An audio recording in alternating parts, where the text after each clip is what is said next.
এই সূরাটার একটা ব্যাকগ্রাউন্ড আছে, ব্যাকগ্রাউন্ড, যেটাকে আরবিতে বলে শানে নজুল। কি বলে? শানে নজুল বা সাবাবে নজুল বা সাবাবে উরুদ। বিশ্বনবী মক্কায় দাওয়াত দিলেন, কাফিরেরা মূর্তির পূজা ছেড়ে দাও, আল্লাহর পায়ে সেজদা দাও, রহমানের পায়ে সেজদা দাও, রহমান সবচাইতে দয়ালু, রহমানের পায়ে সেজদা দাও। وَإِذَا قِيلَ لَهُمُ اسْجُدُوا لِلرَّحْمَنِ قَالُوا وَمَا الرَّحْمَنُ। সূরা ফুরকানের আয়াত। বিশ্বনবী বললেন, ও কাফিরেরা, মূর্তিগুলো রাখো, 360 মূর্তির পায়ে কেন পূজা করো, সেজদা দাও, রহমানের সেজদা দাও। তাওহীদের বাণী ঘোষণা দিলেন, একত্ববাদের ঘোষণা দিলেন। বিশ্বনবী আজীবন এই তাওহীদের ঘোষণা দিয়েছেন। জোরে বলেন ঠিক কিনা?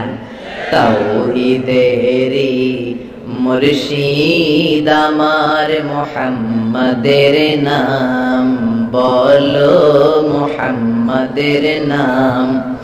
আল্লাহর নাম জপলে বুঝতে পারি আল্লাহরই কালাম, বলো মুহাম্মাদের নাম। পড়েন আল্লাহু আকবার। বিশ্বনবী তাওহীদের দাওয়াত দিতে লাগলেন মক্কায়। ও কাফিরেরা, 360 মূর্তির পূজা ছেড়ে দাও, রহমানের সেজদা দাও। কাফিরেরা বলে, হু ইজ দিস রহমান? এই রহমান কে? কাফেরেরা কি বলল? Who is this Rahman? Rahman কে? তুমি বললা মুহাম্মদ, এতদিন বলতা আল্লাহ আল্লাহ, এখন পাইছো রহমান। এই রহমানটা কে? হু ইজ দিস রহমান যারা আমরা সিজদা দেব? We don't know anything about him. আমরা রহমান সম্পর্কে কিচ্ছু জানি না, রহমানকে আমরা চিনি না, রহমানকে আমরা জানি না। কে রহমান? আল্লাহকে রহমান চিনোস না? না, তাহলে শোন। আল্লাহ সূরা তখন নাযিল করলেন, আর রহমানু আল্লামাল কুরআন খালাকাল ইনসান আল্লামাহুল বায়ান। দয়াময় রহমান শেখালেন কোরআন, বানালেন ইনসান, শেখালেন বায়ান। দয়াময় রহমান শেখালেন কোরআন, বানালেন ইনসান, শেখালেন বায়ান। দয়াময় রহমান শেখালেন কোরআন, বানালেন ইনসান, শেখালেন বায়ান। পড়েন আল্লাহু আকবার। আল্লাহ বললেন, রহমানের চিনোস না, রহমানকে জানিস না, তাহলে জেনে নে। আল্লাহ জানিয়ে দিলেন, আর রহমান, আমি হলাম রহমান, আমি দয়ার সাগর, মায়ার সাগর।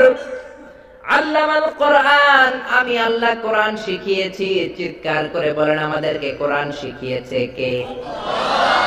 আল্লাহ কোরআন শিখিয়েছেন জিব্রাইলকে, জিব্রাইল শিখিয়েছেন বিশ্বনবীকে, বিশ্বনবী শিখিয়েছেন সাহাবাদেরকে, সাহাবারা তাবেঈদেরকে, তাবেঈনরা তাবে তাবেঈদেরকে, তাবে তাবিঈন, উলামায়ে মুতাকাদ্দিমিনদেরকে, উলামায়ে মুতাকাদ্দিমিন মুতাআখিরিনদেরকে, তারা সালফে সালেহিনদেরকে, তারা ইমাম আবু হানিফাকে, শাফিঈকে। এভাবে হতে হতে আজ পর্যন্ত সুলতানপুরের হেফজখানায় ইমাম সাহেব হুজুর বাচ্চাদেরকে কোরআন শেখায়। যেরকম ঠিক কিনা? কিন্তু সর্বপ্রথম জিব্রাইলকে কোরআন শিখিয়েছিল কে? আল্লাহ বললেন, আর রহমান চিনোস না? তাইলে চিনানে আজকে। আর রহমান, আমি দয়ার সাগর, মায়ার সাগর। আল্লামাল কোরআন, আমি কোরআন শিখালাম। শুধু কোরআন শিখাই নাই, খালাকাল ইনসান, মানুষ বানালাম। আল্লামাহুল বায়ান, বয়ান শিখালাম। কোন সুবহানাল্লাহ। এই যে আমি বয়ান করতেছি, আমার আগে হুজুর বয়ান করেছেন, হযরতুল আল্লামা তাইয়্যিবুর রহমান সাহেব বয়ান করবেন, তারপরে ফারুকী ভাই বয়ান করবেন, ইয়াসিন ফারুকী সাহেব। এই বয়ানগুলো আসলে প্রথমে শিখিয়েছে কে?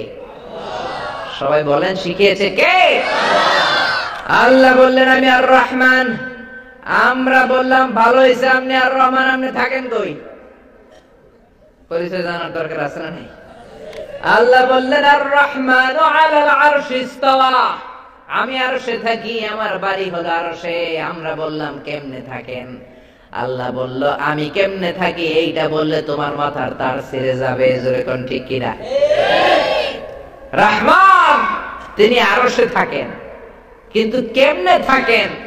আরশের উপর তিনি সমাসীন, অধিষ্ঠিত, প্রতিষ্ঠিত, সদা জাগ্রত, সদা সজাগ, অব্যয় অক্ষয়, নির্ঘুম ঘুমহীন, শাশ্বত চিরঞ্জীব তিনি আছেন। সৃষ্টির সূচনাহীন অতীত থেকে আল্লাহ আছেন, সীমাহীন ভবিষ্যৎ পর্যন্ত আল্লাহ থাকবেন। কিন্তু আরশের উপর কেমনে আছে, কেমনে থাকবে কেউ জানেন একজন ছাড়া, তিনি কে? এজন্য ইমাম মালিক বলেছেন আল ইস্তিওয়া মা'লুম, আল্লাহ যে আছেন এটা মালুম, এটা জানতে হবে, মানতে হবে। ওয়াল ঈমানু বিহি ওয়াজিব, এই কথার উপর ঈমান আনতে হবে আল্লাহ আরশের উপরে আছেন, কিন্তু তার কুদরত, তার ক্ষমতা গোটা বিশ্বের সব জায়গায় আছে না নাই? তিনি আরশে আছেন, কিন্তু আল কাইফু মাজহুল, কেমন করে আছেন এটা মাজহুল, জানা যায় না। ওয়াসসুআলু আনহু বিদআ, কেমন করে আল্লাহ বসলেন নাকি দাঁড়াইলেন এই ব্যাপারে প্রশ্ন করা বিদআত। ওয়াসসুআলু আনহু বিদআ, কত সুন্দর কথা বলেছেন, জোরে বলেন ঠিক কিনা? তিনি আরশের উপরে আছেন, আল্লাহ বলেন আমারে রহমান ডাকো, বা আল্লাহ বলো আই ডোন্ট মাইন্ড, আমি কোন মাইন্ড করি না, আমার 99টা নাম আছে, যেটা দিয়ে মন চায় ডাকো, কবুল করে নিবে কে? বলিতে আল্লাহ আবিদাউর রহমান আইয়াম্মা তাদউ ফালাহুল আসমাউল হুসনা, আমারে আল্লাহ বলো কিংবা রহমান বলো, কোনো সমস্যা। আপনি আল্লাহকে আল্লাহও ডাকতে পারেন, দোয়ার সময় রহমানও ডাকতে পারেন, অথবা 99টা নাম যে আছে সুন্দর সুন্দর নাম, এগুলো বলেও ডাকতে পারেন। আল্লাহ 99 নাম আছে, বিশ্বনবী বুখারীর বর্ণনায় বললেন ইন্না লিল্লাহি 99 ইসমা ফামান আহসাহা দাখালাল জান্নাহ। এই 99 নাম মুখস্থ করে যে সিনায় রাখবে, তার সিনাটা জাহান্নামের আগুনে জ্বলা হারাম করে দিবে কে? আল্লাহ। 99 নাম মুখস্থ করতে রাজি আছেন?